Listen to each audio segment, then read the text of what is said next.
Halo pendengar setia podcast ASN Smart dan Berakhlak. Kembali lagi bersama saya Avoida Bang Manalu yang akan membantu diskusi menarik kita pada hari ini. Pada hari ini kita akan membahas topik penting tentang tanda tangan digital. Kita sangat membutuhkan tanda tangan digital di era modern ini, sebab demi menjamin keaslian dokumen elektronik di tengah meningkatnya aktivitas digital. Dalam dunia kerja dan layanan publik, banyak dokumen kini dibuat dan dikirim secara online. Jadi, perlu cara yang resmi, aman, dan diakui hukum untuk menandatanganinya. Tanda tangan digital menggunakan sertifikat elektronik yang dikeluarkan oleh penyelenggara tersertifikasi, sehingga bisa memverifikasi identitas penanda tangan dan melindungi dokumen dari perubahan.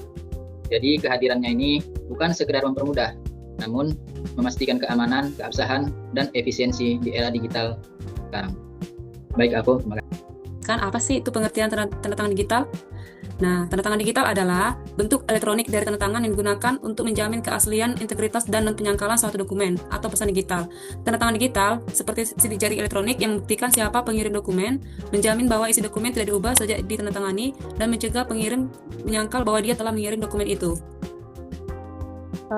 Kenapa nih TTD sendiri harus diterapkan nih di Indonesia ya?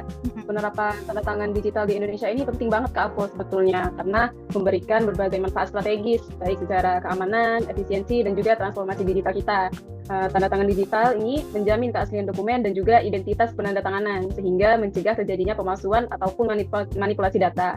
Selain itu, proses administrasi menjadi lebih cepat dan juga efisien karena dokumen yang dapat ditandatangani tanpa harus dicetak dulu ataupun dikirim secara fisik dulu kan, sehingga juga menghemat biaya dan ramah lingkungan juga tentunya.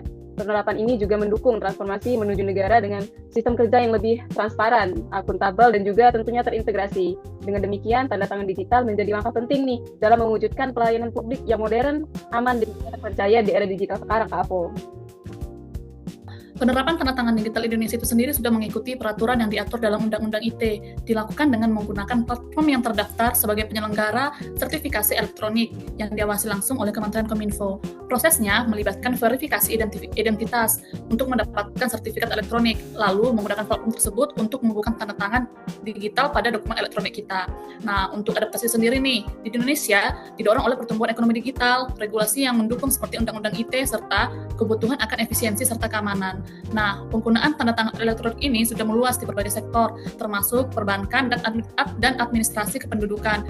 Bahkan instansi pemerintah, termasuk nih Bawaslu sendiri sudah menerapkannya melalui aplikasi mobil dan website. Begitu Kak Avo.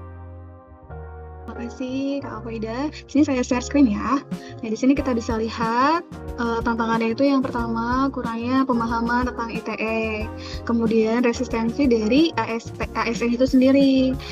Yang ketiga, infrastruktur IT yang belum merata. Yang keempat, keterbatasan sistem TTE lokal dan pusat. Yang kelima, alur kerja belum disesuaikan dengan TTE. Yang keenam, SOP-nya di setiap instansi tidak seragam. Yang ketujuh, sertifikat digital belum tersedia merata. Yang kedelapan, kurangnya perangkat pendukung.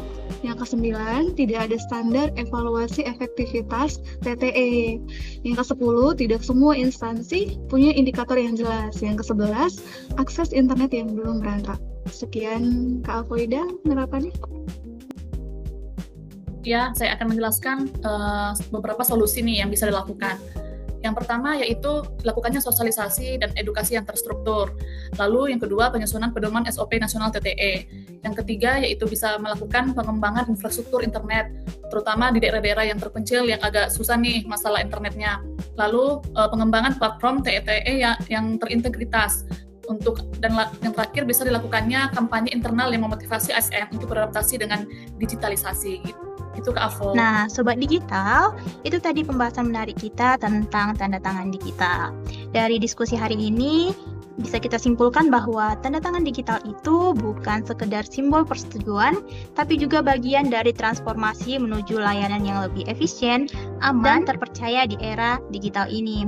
Namun, tentu saja penerapannya masih perlu terus didukung, baik dari sisi regulasi, infrastruktur, maupun literasi digital masyarakat. Saya akan menutup dengan sebuah pantun, tanda tangan digital makin dikenal. Cakep. Kerja cepat, hasil pun maksimal. Cakep. Obrolan seru udah kita jalankan total. Cakep. Saatnya pamit. Sampai jumpa Sobat Digital. Terima kasih banyak teman-teman Bye-bye. atas waktunya. Bye. Baik, terima kasih.